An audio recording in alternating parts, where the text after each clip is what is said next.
आ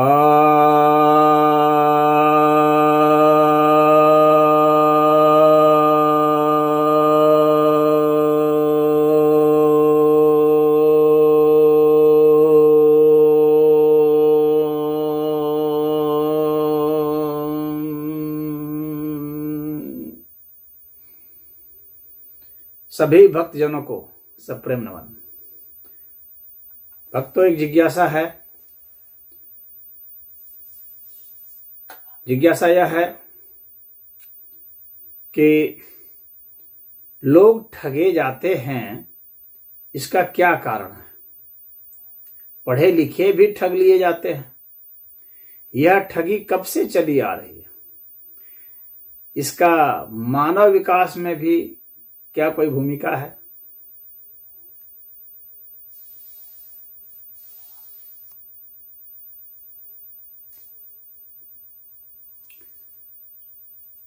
मनुष्य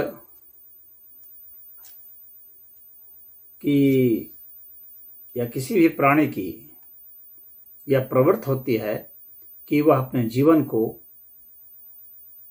किसी प्रकार से बचाए, उसे बढ़ाए। वह अपने करीबियों के लिए कुछ करे, वह अपने परिवार के लिए कुछ करे, कोई जिम्मेवारी ले। जब व्यक्ति जो समाज के मान्य तरीके हैं उसमें असमर्थ होता है तो वह टेढ़े रास्ते, तिरछे रास्ते निकालता है, क्योंकि यह उसे बुद्धि भी दी गई है कि संसाधन तुम्हें अपने लिए हासिल करना है। तो एक छोटा सा बच्चा है, यदि आप उसे उसकी मांग के मुताबिक नहीं देते हैं, उसकी इच्छा के मुताबिक कुछ नहीं देते हैं, तो वह चोरी की ओर प्रवृत्त होता है। उसे पाने की इच्छा है, उसे कोई चीज रखी हुई है, उसे खाने की इच्छा है, तो वह सोचता है मैं इसे कैसे खा लूं, कैसे चुरा लूं। तो चोरी की प्रवृत्ति उसमें आ जाती है। यदि चुराने में भी असमर्थ रहा तो वह किसी तरीके से उसे लेना चाहता है, तो वह फिर अपनी उसी तिरछी बुद्धि का इस्तेमाल करके उसे ठग लेता है, बुद्धि को मात कर देता है। सामान्य लोग जो सामान्य नियमों से चलते हैं वे एक पैटर्न में हो जाते हैं, जबकि जो तिरछे लोग हैं वे उन सामान्य नियमों का अतिक्रमण करते हैं, क्योंकि तभी ठग सकते हैं। तो जाहिर सी बात है कि उनकी बुद्धि तिरछी चलती है, तो वे कुछ न कुछ नए तरीके खोजते हैं जिससे कि सामान्य तरीके से चलने वाले की बुद्धि को मात किया जाए।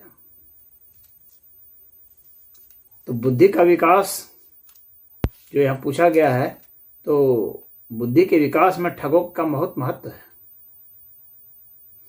क्योंकि वे सदैव नए तरीके ढूंढते हैं।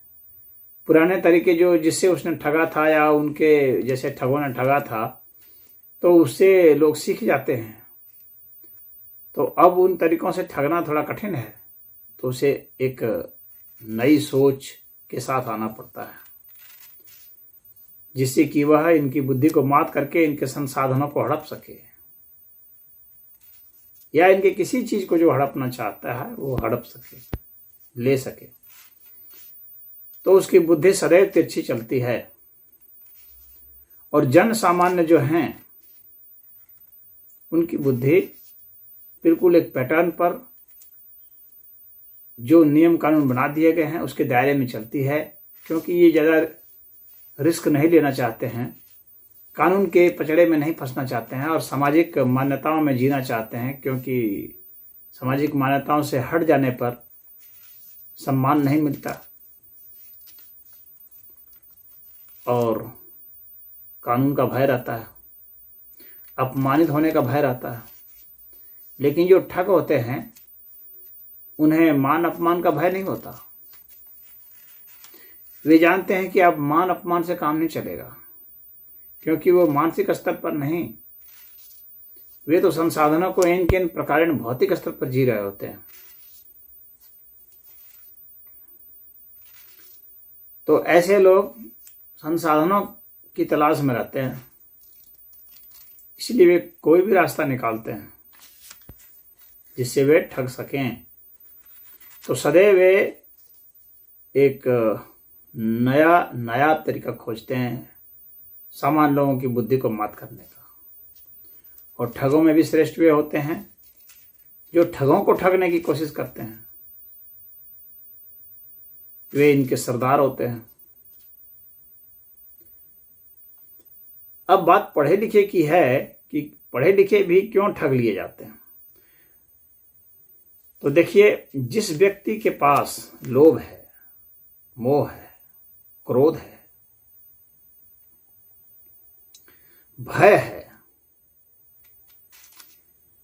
उस व्यक्ति का दिमाग ससेप्टेबल होता है, संवेदनशील होता है, वह ठगे जाने के लिए तैयार हो जाता है। पढ़ा लिखा दिमाग, ठीक है, उसने कुछ किताबी ज्ञान अर्जित कर लिए हैं, ठगों के कुछ नुस्खे भी सीख लिए होंगे बचने के लिए, लेकिन वो सदैव एक घिसे पिटे पैटर्न पर होता है। और ठग सदैव नई तरकीब से आते हैं, इसीलिए पढ़े लिखे भी ठग लिए जाते हैं। और जो व्यक्ति मोह में आ गया, लोभ में आ गया, उसे ठगना आसान होता है, क्योंकि उसकी सामान्य बुद्धि भी कम काम करने लगती है। जिस सामान्य बुद्धि का वह मालिक होता है वह भी कुछ इनोवेटिव तरीके से सोच सकता है, परंतु जब वह लोभ में आएगा, जैसे हरेक को पैसा चाहिए, तो जब भी उसे लोभ ज्यादा हो जाए तो इसका मतलब है कि उसका जो लॉजिक है वह कमजोर हो जाएगा, क्योंकि वह कुछ अंधा हो जाता है लोभ में, और तब उसे ठग सकते हैं। हर ठग जानता है कि हर मनुष्य धन चाहता है, तो उसे धन का लोभ दिखला करके ठगा जा सकता है, क्योंकि धन का लोभ यूं दिखाया जाएगा क्योंकि उसके जो लॉजिक है उसमें कुछ ना कुछ असर आ जाएगा, कमजोरी आ जाएगी, और कहीं ना कहीं वह कुछ ना कुछ दृष्टिकोण को, कुछ ना कुछ बिंदुओं को मिस कर देगा, और वहीं पर उसे ठगा जा सकता है। तो लोभ दिखलाते हैं, जैसे बहुत सारी कंपनियां आती हैं, कई तरह की स्कीमें दिखाती हैं, और आम आदमी क्या करता है कि उसे धन चाहिए, तो वह सिर्फ कैसे धन आ जाएगा इस पर सोचता है, कैसे धन चला जाएगा इस पर नहीं सोच पाता है, या हल्का सा भी सोचता भी है तो फिर वह सोचता है कि इसके पहले कि यह ठगेगा या ये कंपनी ठगेगी, मैं अपना पैसा निकाल लूंगा, तो वह उसमें फंस जाता है। लोभ आप करेंगे तो निश्चित ही फंसा लिए जाएंगे। आप हर दृष्टिकोण नहीं देख पाएंगे। जो हर दृष्टिकोण देख सकता है वह ठगों से बच सकता है। जो लोभ नहीं करेगा, जिस तरह की स्कीम के साथ ठग आते हैं, अगर आप ठीक उसके विपरीत पैटर्न पर सोचना शुरू करें तो आप ठग की मानसिकता को पढ़ लेंगे और आप उससे बच सकते हैं। आपको ठीक उसकी उल्टी दिशा में जो सजेशन वह दे रहा है, उस सजेशन के विपरीत आपको सोचना पड़ेगा। आपको पहले यह मान लेना पड़ेगा कि मुझे ठगने का प्रयास किया जाएगा और मुझे बचना है। यदि आप इस बुद्धि से सजग रहते हैं तो आप ठगने से बच सकते हैं। आप लगातार देख सकते हैं कि कहां कहां पर इसने झोल किया हुआ है, इसके कागजात में क्या क्या कमी है, कहां कहां छोटे छोटे अक्षरों में लिखा हुआ है, कंपनी जो कागज देती है छोटे छोटे अक्षरों में लिखी रहती है, ताकि लोग उसे पढ़े नहीं, नज़रअंदाज कर दें, पढ़ने का जहमत न उठाएं। क्योंकि कंपनियां इस बात को जानती हैं कि 99.9% आदमी छोटी छोटी लिखी हुई चीज़ों को नहीं पढ़ना चाहता, क्योंकि मेहनत नहीं करना चाहता। आदमी मूलतः मेहनत से बचना चाहता है। तो इस कमी का, इस कमजोरी का वह फायदा उठाता है। कोई भी उठा लेगा, कोई भी एजेंट उठा लेगा और आपको ठग लेगा। ठगने के बहुत सारे किस्से आते हैं। अगर आप कोई भी जानकारी नहीं रखते हैं किसी विषय में, तो आप उस विषय में ठगे जा सकते हैं।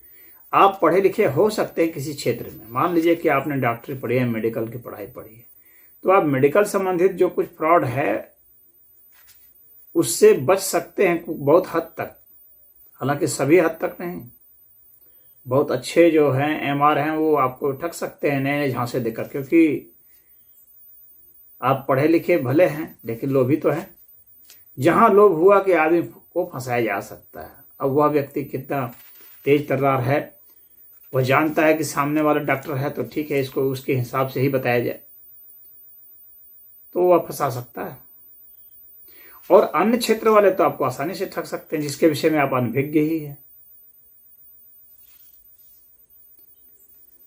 तो आज का जो समाज है उसमें तो अधिकतर लोग तो किसी किसी क्षेत्र के एक्सपर्ट हैं, अन्य क्षेत्र से तो वो बिल्कुल ही अनभिज्ञ होते हैं। तो अन्य क्षेत्र के जो आदमी हैं वे तो आसानी से ठग लेंगे, क्योंकि वहां तो आपकी जानकारी है नहीं। तो इसीलिए पढ़े लिखे लोग भी ठग लिए जाते हैं, क्योंकि वो एक क्षेत्र के पढ़े लिखे हैं ना। कोई केमिस्ट्री का जानकार है तो वो बायोलॉजी का तो जानकार नहीं है, या ज्योग्राफी का जानकार नहीं है, साहित्य का जानकार नहीं है, कला का जानकार नहीं है। तो जिस चीज का जानकार नहीं है वहां से वो ठग लिया जाएगा। तो इसलिए पढ़े लिखे भी ठग लिए जाते हैं।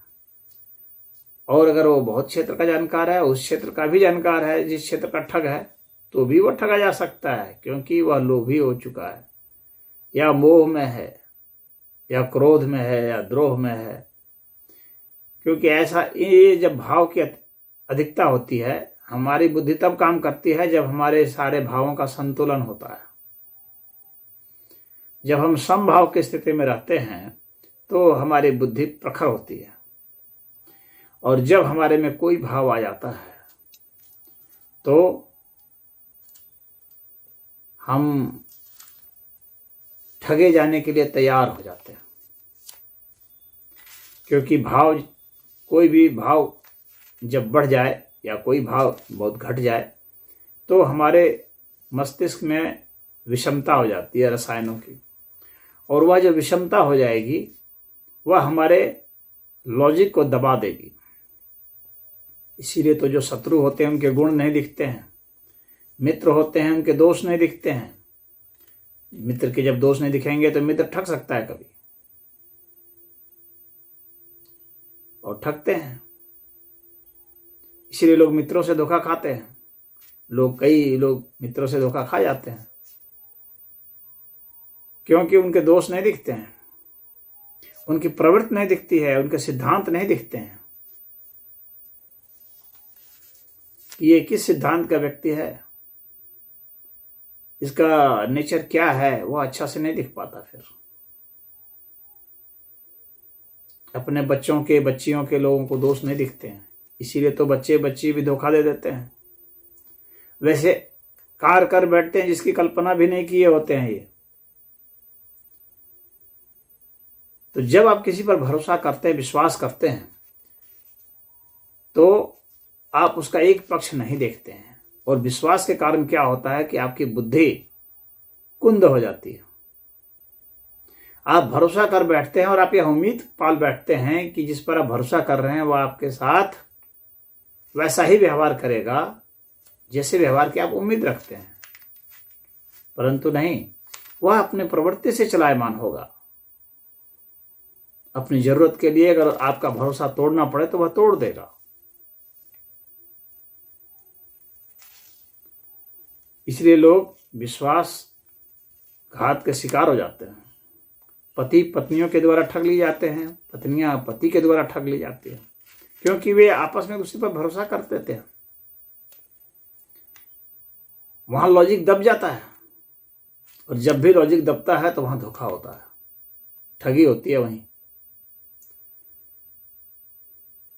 आप जिस पर भी भरोसा कर लेंगे ठग लिए जाएंगे, क्योंकि वहां लॉजिक दब जाएगी। इसीलिए वास्तव में सजग व्यक्ति वह है जो किसी पर भरोसा ही नहीं करता हो, जो तत्काल सिर्फ जो वक्तव्य आ रहे हैं, उसकी छवि है, उसके सिद्धांत हैं, उन सब का जिसने बहुत गहन विश्लेषण किया है, और जो समझता है कि ये कहाँ कहाँ क्या क्या गलती कर सकता है और कहाँ कहाँ कैसे कैसे कदम उठा सकता है, तब तो आप ठगी से बच सकते हैं। अन्यथा आप ठगी के शिकार हो जाएंगे, और इससे कोई फर्क नहीं पड़ता कि आप किसके द्वारा ठगे जाते हैं। आप अपने करीबियों के द्वारा ठगे जाएंगे, माता पिता, भाई बहन, बच्चे, किसी के द्वारा ठगे जा सकते हैं। और तो और यहां तक कि आप स्वयं के द्वारा भी ठगे जा सकते हैं। अगर आपने अपने लॉजिक पर भरोसा नहीं किया तो आप स्वयं के द्वारा ठगे जा सकते हैं। आपकी दृष्टि आपके साथ छल कर सकती है, और आपको अपने ही दृष्टि में दोष नहीं दिखेगा, आपको अपने ही कदमों में दोष नहीं दिखेगा, आपको अपने ही सुनने में दोष नहीं दिखेगा, आपको अपने स्मरण शक्ति में दोष नहीं दिखेगा, जबकि आपकी स्मरण शक्ति धोखा खा सकती है। तो व्यक्ति स्वयं के द्वारा भी ठगा जा सकता है, अन्य के द्वारा भी ठगा जा सकता है। जिस वक्त समभाव समाप्त हो जाएगा, सम विचार समाप्त हो जाएंगे, जिस वक्त निष्पक्षता समाप्त हो जाएगी, उस वक्त ठगे जाते हैं।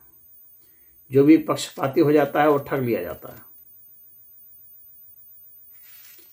तो अपने उस व्यक्तित्व को आपको उभारना पड़ेगा, तब जाकर के आप बचेंगे। तो जहां तक यह प्रश्न है कि क्या मानव विकास में इसकी भूमिका है, तो मैं कहूंगा बहुत भूमिका है, क्योंकि ठग सदैव नया रास्ता बतलाते हैं, नए तरीके बताते हैं, नई चुनौतियां आपके सामने लाते हैं। तो मानव ठगों के द्वारा विकसित हुआ है, धोखा देने वालों के द्वारा विकसित हुआ है, निश्चित हुआ है।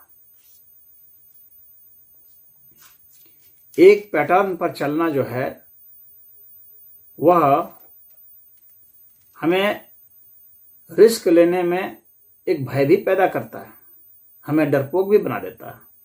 जब हम लगातार एक ही पैटर्न पर चलते रहते हैं तो वह सहूलियत भरा तो होता है, जाना पहचाना पथ लगता है, जाना पहचाना उसके कर्म रखते हैं, जाना पहचाना उसका कर्मफल आता है, परंतु इससे हमारी बुद्धि सुस्त कुंद पड़ जाती है, एक ढर्रे पर चलने लगती है।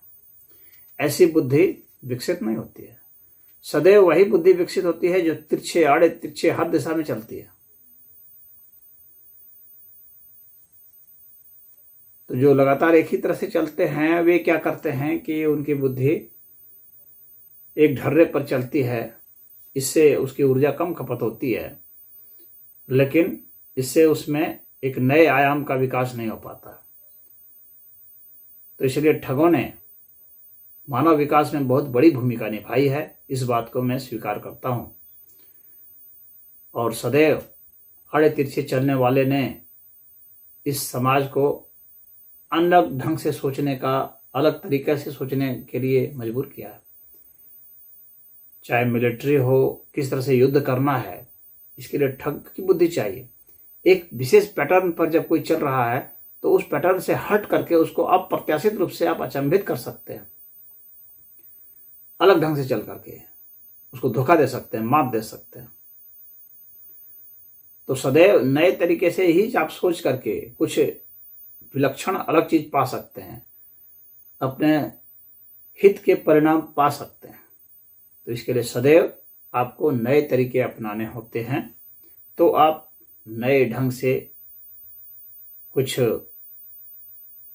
चीज को बना सकते हैं, कोई चीज आप कर सकते हैं जिससे कि आपको विशेष लाभ हो, आपके परिवारजनों को विशेष लाभ हो, आपके समाज को, आपके देश को विशेष लाभ हो। तो इसमें इतना है। उम्मीद है कि आप समझ गए होंगे। ओम।